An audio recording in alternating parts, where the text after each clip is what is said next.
Brought to you by Pull Cafe Wood Roasted Coffee.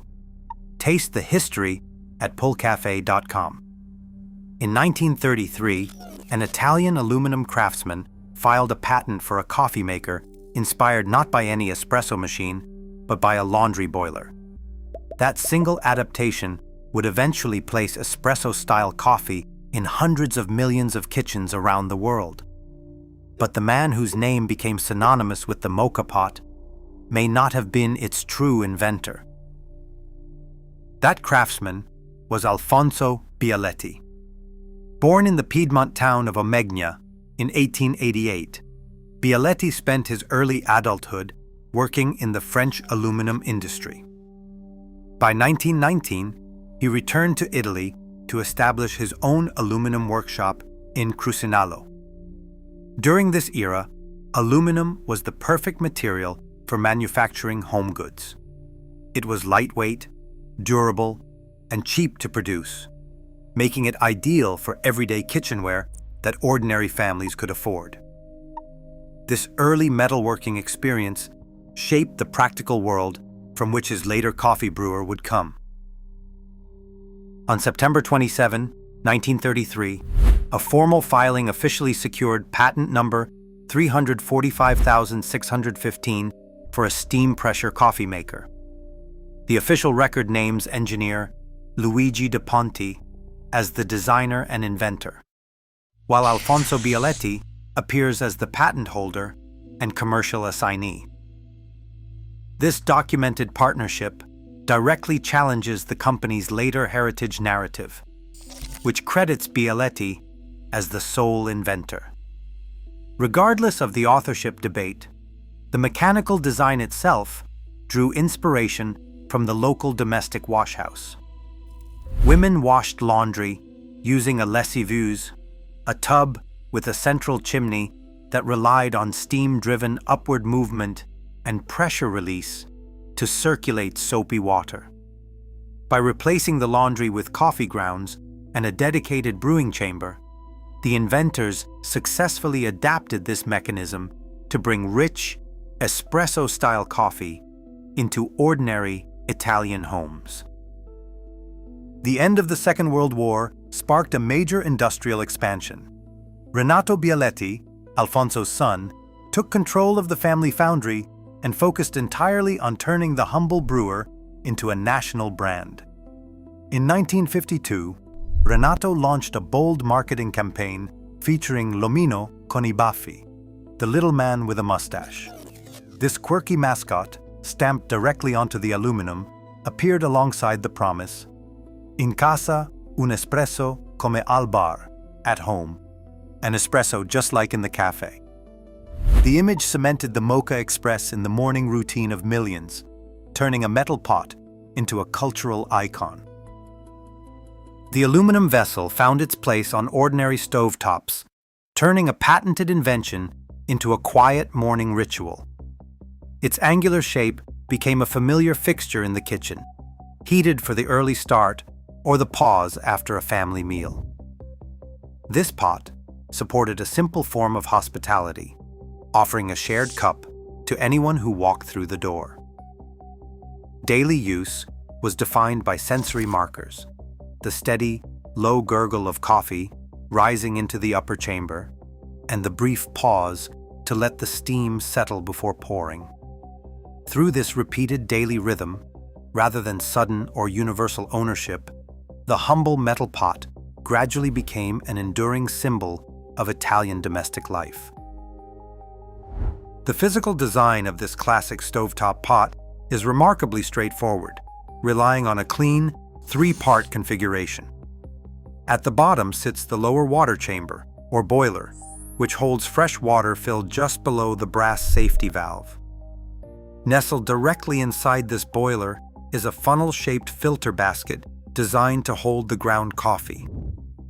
A rubber gasket sits tightly between these sections, creating an air-tight seal when the pieces are screwed together. Finally, the upper collecting chamber crowns the assembly, waiting to receive the finished brew. When heated, expanding steam in the lower chamber creates the force that pushes hot water upward, generating about 1 to 2 bar of pressure. The coffee bed offers resistance, making the extraction last roughly 3 to 5 minutes. Unlike professional espresso machines operating near 9 bar, the Moka Pot does not reproduce cafe espresso exactly, normally yielding a concentrated, aromatic cup that lacks crema. As the water supply nears exhaustion, a characteristic gurgle sounds, while a safety valve stands ready to release excess pressure if the system is obstructed.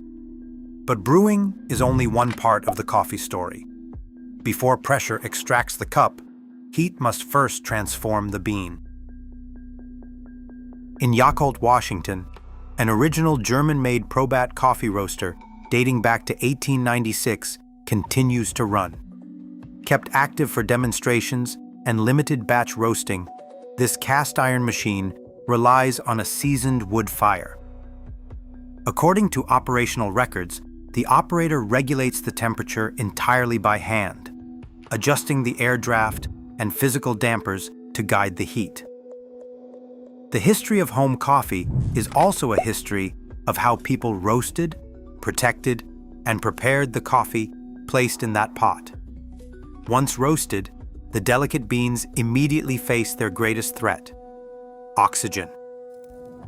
In the early 20th century, developers introduced vacuum canning to seal containers and exclude air, slowing down oxidation to preserve essential freshness.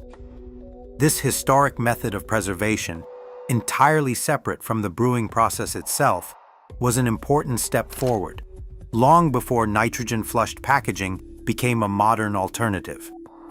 It protected the volatile aromatics of the roast, ensuring the beans arrived fresh. When these wood-roasted coffees are preserved this way, they maintain the authentic qualities that make stovetop brewing so rewarding. The post-war surge in manufacturing soon carried the stovetop brewer far beyond Italian borders. By the 1950s and 1960s, it had established a firm presence across Europe, eventually traveling to Latin America and North America. Much of this global journey was driven by Italian immigrant communities who carried their daily coffee rituals to new homes. Even the name Moka looked outward, evoking Moka, the historic Yemeni port that once supplied the world with coffee. The pot traveled easily because it was affordable, durable, and required no electricity, making it ideal for compact kitchens and long journeys alike. Over the decades, estimated sales reached the hundreds of millions, though precise historic records are difficult to verify. Ultimately, the Moka Pot's true legacy is not a commercial statistic, but the democratization of a simple, tactile ritual. After all, a coffee ritual does not need to remain in one country when the object carrying it can fit into a suitcase. By the late 1990s, single-serve capsule systems and fully automatic espresso machines introduced a new challenge. These fast, push-button technologies offered quick convenience, threatening to displace the hands-on stovetop method. Yet, instead of fading away, the traditional brewer adapted to the changing kitchen. Manufacturers introduced stainless steel models to support modern induction cooktops, along with self-heating electric bases for spaces without a stove.